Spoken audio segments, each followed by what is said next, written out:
True Crime Never Sleeps podcast. I'm your host, Larry Lace, and on today's episode, we're diving into Al Capone. But first, we'd like to thank our sponsor, Poddex, for sponsoring this episode. Poddex is a unique tool to engage your audience and get more engagement. Check out poddex.com and use the promo code Larry21. If you're a podcaster of any size, you're definitely going to want to check out Poddex today. And thanks to Audible for sponsoring this episode. You can check them out today and get a 30-day free trial and a free audiobook of your choice at audibletrial.com/Larry21. And of course, we'd also like to remind you, you can be a part of the show by sending us a voicemail at 682-305-0483.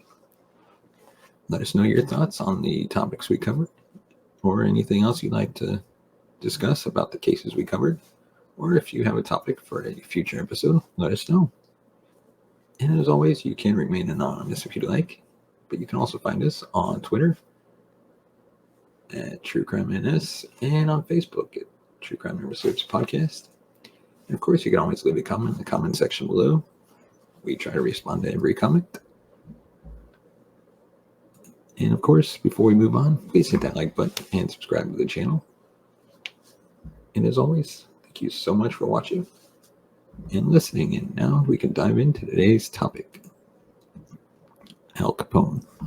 Alphonse Gabriel Capone, sometimes known by the nickname Scarface, was an American gangster and businessman who attained a notoriety during the Prohibition era as the co-founder and boss of the Chicago outfit. His 7-year reign as a crime boss ended when he went to prison at the age of 33.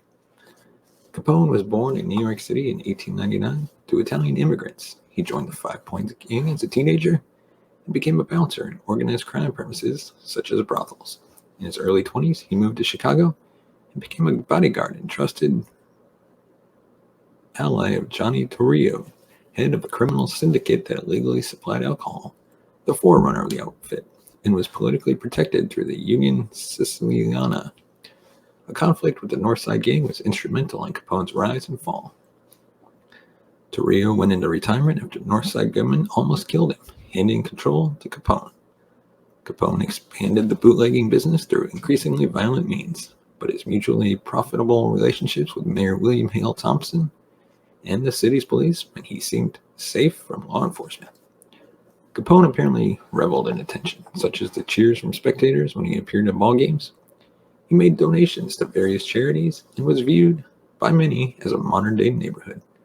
However, the St. Valentine's Day massacre, in which 7 gang rivals were murdered in broad daylight, damaged the public image of Chicago and Capone, leading influential citizens to demand government action in newspapers to dub Capone public enemy number 1. Yeah, that's a little better.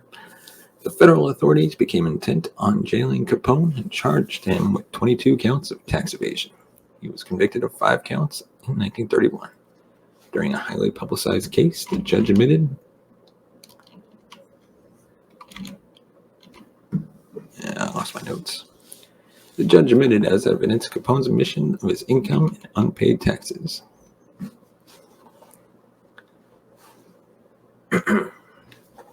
Unpaid taxes made during prior and negotiations to pay the government taxes he owed. He was convicted and sentenced to 11 years in federal prison.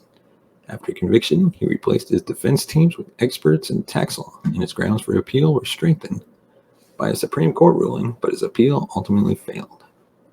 Capone showed signs of neurosyphilis early in his sentence and became increasingly debilitated before being released after almost 8 years of incarceration. On January 25th, 1947, he died of cardiac arrest after a stroke. Capone initially became involved with small-time gangs that included the Junior 40 Thieves and the Bowery Boys. He then joined the Brooklyn Rippers, and then the 5 Points Gang based in Lower Manhattan.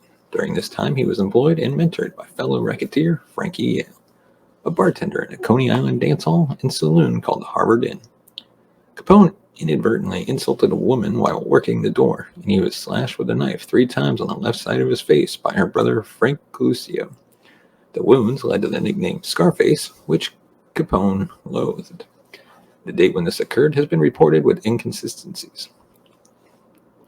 When Capone was photographed, he hid the scar on the left side of his face, saying that the injuries were war wounds. He was called Snorky by his closest friends, a term for a sharp dresser. In 1919, Capone left New York City for Chicago at the invitation of Johnny Torrio, who was imported by crime boss James Big Jim Colosimo as an enforcer. Capone began in Chicago as a bouncer in a brothel, where it is thought the most likely way for him to have contracted syphilis. Capone was aware of being infected at an early stage, and timely use of salvarsan probably could have cured the infection, but he apparently never sought treatment. In 1923, he purchased a small house at 7244 South Prairie Avenue in the Park Manor neighborhood in the city's south side for only $5,500.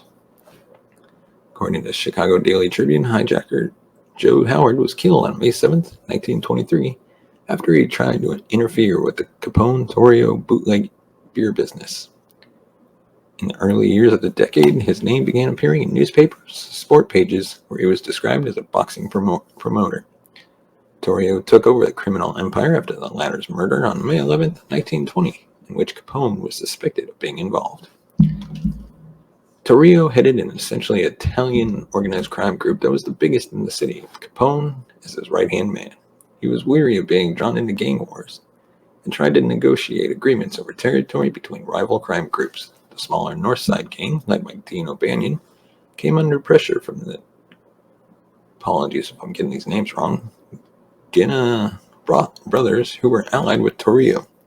O'Banion found that Torrio was unhelpful with the encroachment of the Guineas into the North Side, despite his pretensions to be a settler of disputes.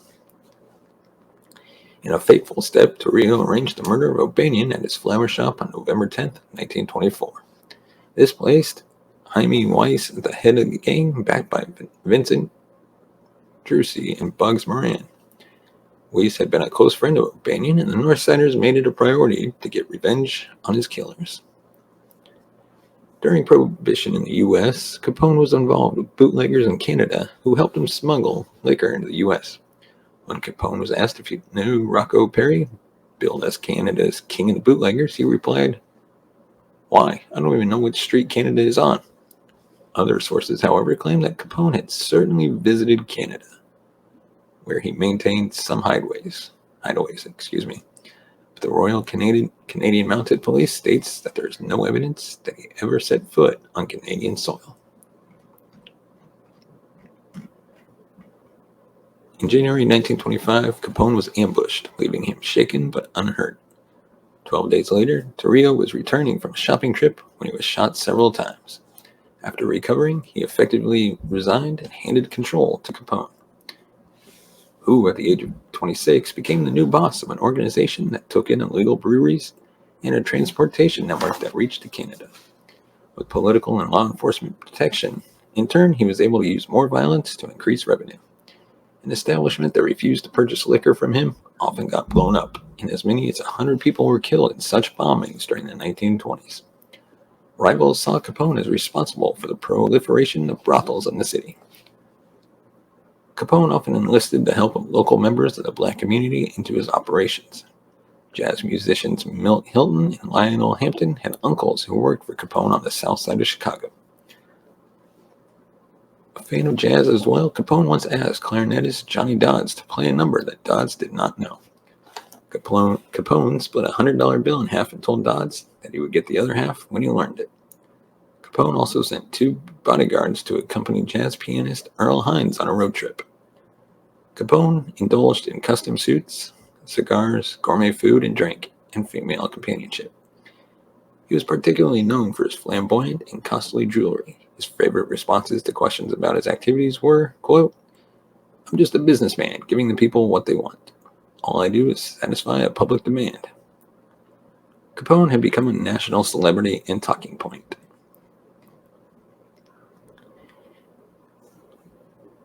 In November 1925, Antonio Lombardo was named head of the Union Siciliana, a Sicilian American benevolent society that had been corrupted by gangsters. An infuriated Joe Aiello, who had wanted the position himself, believed Capone was responsible for Lombardo's ascension, and he resented the non-Sicilians' attempts to manipulate affairs within the Union.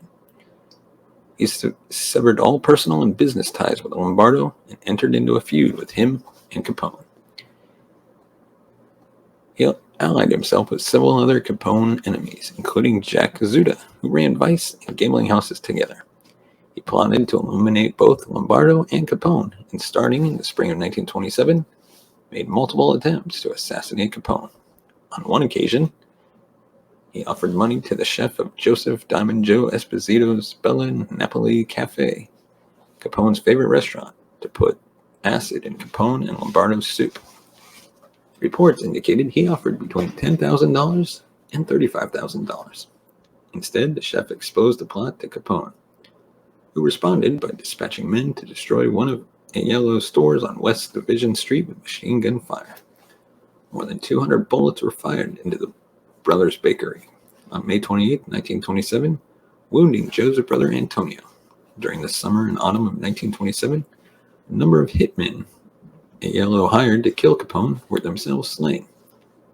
Among them were Anthony Russo, no connection to the Marvel director, and Vincent Spicuzza, each of whom had been offered $25,000 by Aiello to kill Capone and Lombardo. He eventually offered a $50,000 reward to anyone who eliminated Capone. At least 10 gunmen tried to collect on the bounty, but ended up dead. Capone's ally, Ralph Sheldon, even attempted to kill both Capone and Lombardo for the reward, but Capone henchman Frank Nitty's intelligence network learned of the transaction and had Sheldon shot in front of a West Side hotel, although he did not die. In November 1927, he organized machine gun ambushes across from Lombardo's home in a cigar store frequented by Capone. But those plans were foiled after an anonymous tip led police to raid several addresses and arrest Milwaukee gunman Angelo Lamantillo and 4 other gunmen. After the police discovered receipts for the apartments in Lamantillo's pockets, he confessed that Aiello had hired him to kill Capone and Lombardo, leading the police to arrest himself and bring him to the South Clark Street police station. Upon learning the arrest, Capone dispatched nearly 24 gunmen to stand guard outside the station and await Aiello's release. The men made no attempt to conceal their purpose there, and reporters and photographers rushed to the scene to observe Aiello's expected murder. The protagonists of Chicago's politics have long been associated with questionable methods and even newspaper circulation wars. But the need for bootleggers to have protection in City Hall had introduced a far more serious level of violence and graft. Capone is generally seen to having an appreciable effect in bringing about the victories of Republican William Hale Thompson, especially in the 1927 mayoral race when Thompson campaigned for a wide-open town, at one time hinting that he'd reopen illegal saloons. Such a proclamation helped his campaign gain the support of Capone, and he allegedly accepted a contribution of $250,000 from the gangster. In the 1927 mayoral race, Thompson beat William Emmett Dever by a relatively slim margin. Thompson's powerful Cook County political machine had drawn on the often parochial Italian community, but this was in tension with his highly successful courting of African Americans. Another politician, Joe Esposito, became a political rival of Capone, and on March 21, 1928, Esposito was killed in a drive-by shooting in front of his house. Capone continued to back Thompson. Voting booths were targeted by Capone's bomber James Belcastro, and the wards where Thompson's opponents were thought to have support. On April 10, 1928, in the so-called Pineapple Primary, causing the deaths of at least 15 people. Belcastro was accused of the murder of lawyer Octavius Granati, an African-American who challenged Thompson's candidate for the African-American vote, and was chased through the streets on polling day by cars of gunmen before being shot dead. 4 policemen were among those charged, along with Belcastro, but all charges were dropped after key witnesses recanted their statements. An indication of the attitude of local law enforcement to Capone's organization came in 1931 when Belcastro was wounded in a shooting. Police suggested to skeptical journalists that Bel Castro was an independent operator. A 1929 report by the New York Times connected Capone to the 1926 murder of Assistant State Attorney William McSwiggan, to the 1928 murders of Chief Investigator Ben Newmark and former mentor Frankie Yale. And now we're going to dive into one of the most infamous events in Capone's criminal history, the St. Valentine's Day Massacre. Capone was widely assumed to have been responsible for ordering the 1929 St. Valentine's Day Massacre, despite being at his Florida home at the time of the massacre. The massacre was an attempt to eliminate Bugs Moran, head of the North Side Gang, and the motivation for the plan may have been the fact that some expensive whiskey illegally imported from Canada via the Detroit River had been hijacked while it was being transported to Cook County, Illinois. Moran was the last survivor of the North Side gunmen. His succession had come about because his similarly aggressive predecessors had been killed in the violence that followed the murder of original leader Dean O'Banion. To monitor their targets, habits, and movements, Capone's men rented an apartment across from the trucking warehouse at 2122 North Clark Street, which served as Moran's headquarters. On the morning of Thursday, February 14th, Capone's lookout signaled 4 gunmen disguised as police officers to initiate a police raid.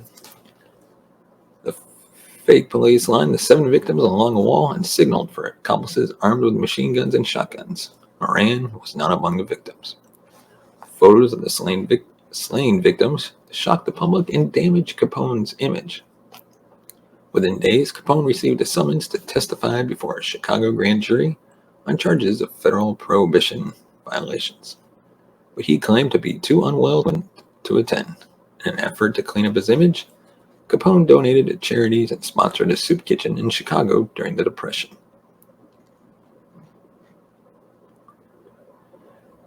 In the wake of the St. Valentine's Day Massacre, Walter Strong, publisher of the Chicago Daily News, decided to ask his friend President Herbert Hoover for federal intervention to stem Chicago's lawlessness. He arranged a meeting at the White House just 2 weeks after Hoover's inauguration. On March 19, 1929, Strong, joined by Frank Loesch of the Chicago Crime Commission and Laird Bill, made their case to the president. In Hoover's 1952 memoir, The Former President reported that Strong argued, quote, Chicago was in the hands of the gangsters, that the police and magistrates were completely under their control, that the federal government was the only force by which the city's ability to govern itself could be restored.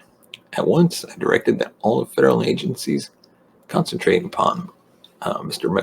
Capone and his allies. That meeting launched a multi-agency attack on Capone. Treasury and Justice departments developed plans for income tax prosecutions against Chicago gangsters, and a small elite squad of Prohibition Bureau agents, whose members included Elliot Ness, were deployed against bootleggers in a city used to corruption. These lawmen were incorruptible. Charles Schwartz, a writer for the Chicago Daily News, dubbed them untouchables. To support federal efforts, Strong secretly used his newspaper's resources to gather and share intelligence on the Capone outfit. On March 27, 1929, Capone was arrested by FBI agents as he left a Chicago courtroom after testifying to a grand jury that was investigating violations of federal prohibition laws. He was charged with contempt of court for feigning illness to avoid an earlier appearance. On May 16, 1929, Capone was arrested in Philadelphia, Pennsylvania, for carrying a concealed weapon. On May 17, 1929, Capone was indicted by a grand jury, and a trial was held before Philadelphia Municipal Court Judge John E. Walsh. Following entering of a guilty plea by his attorney, Capone was sentenced to a prison term of 1 year. On August 8, 1929, Capone was transferred to Philadelphia's Eastern State Penitentiary. A week after his release in March 1930, Capone was listed as the #1 public enemy on the unofficial Chicago Crimes Commission's widely publicized list.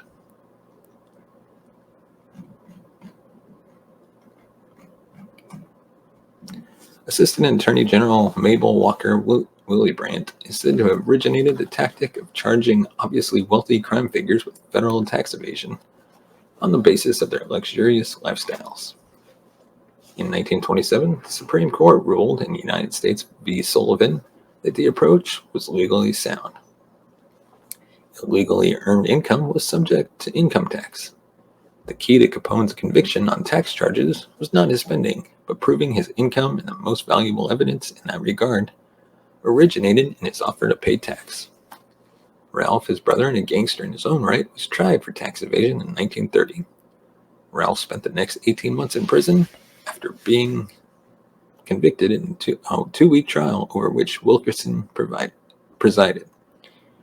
Seeking to avoid the same fate, Al Capone ordered his lawyers to regularize his tax position. Although it was not done, his lawyer made crucial admissions when stating the income that Capone was willing to pay tax on for various years, admitting income of $100,000 for 1928 and 1929, for instance. Hence, without any investigation, the government had been given a letter from a lawyer acting for Capone, conceding his large taxable income for certain years he had paid no tax on. On March 13, 1931, Capone was charged with tax evasion for 1924 in a secret grand jury. On June 5, 1931, Capone was indicted by a federal grand jury on 22 counts of income tax evasion from 1925 through 1929. He was released on a $50,000 bail. He was then indicted on 5,000 violations of the Volstead Act, which is a bunch of prohibition laws. On June 16, 1931, at the Chicago Federal Building in the courtroom of Wilkerson, Capone pleaded guilty to income tax evasion and the 5,000 Volstead Act violations as part of a 2.5-year prison sentence plea bargain. However, on July 30th, 1931, Wilkerson refused to honor the plea bargain, and Capone's counsel rescinded the guilty pleas. On the second day of trial, Wilkerson deemed that the 1930 letter to federal authorities could be admitted into evidence, overruling objections that a lawyer could not confess for his client. Capone was convicted on 5 counts of income tax evasion on October 17, 1931, and was sentenced a week later to 11 years in federal prison. He was fined $50,000 plus $7,692 for court costs and was held liable for $200,000 plus interest due on his back taxes. The contempt of court sentence was served concurrently. Capone was sent to Atlanta U.S. Penitentiary in May 1932 at the age of 33. Upon his arrival, Capone was officially diagnosed with syphilis and gonorrhea. He was also experiencing withdrawal symptoms from cocaine addiction, the use of which perforated his nasal septum. Capone was competent at his prison job of stitching soles on shoes for 8 hours a day, but his letters were barely coherent. He was seen as a weak personality, so out of his depth dealing with bullying fellow inmates that his cellmate, seasoned convict Red Rudinsky, feared that Capone would have a breakdown. Rudinsky was formerly a small-time criminal associated with the Capone gang and found himself becoming a protector for Capone. On June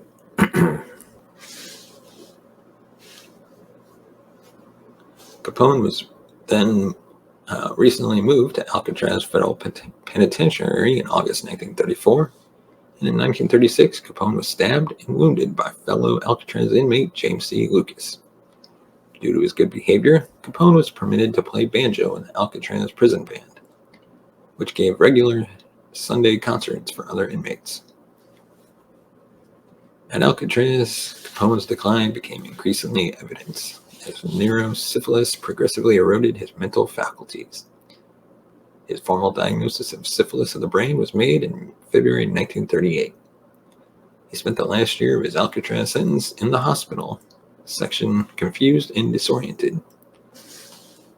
Capone completed his term in Alcatraz on January 6, 1939, and was transferred to the Federal Correctional Institution at Terminal Island in California to serve out his sentence for contempt of court. He was paroled on November 16, 1939, after his wife appealed to the court based on his reduced mental capabilities.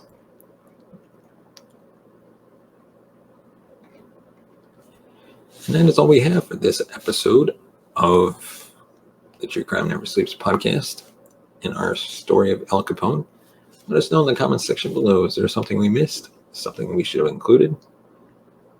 What were your thoughts about Al Capone and his, power grab of Chicago? And if you want to support the show, you can buy us a coffee at buymeacoffee.com/TCNS. Your support helps the channel grow, upgrade our equipment, bring in new hosts, be able to pay them, and create even better shows. Your support can help make that happen, whether it's $1, $2, $5, $20, $50, however much you want to offer. Just go to buymeacoffee.com/TCNS. As always, thank you so much for watching and listening. We will see you next time.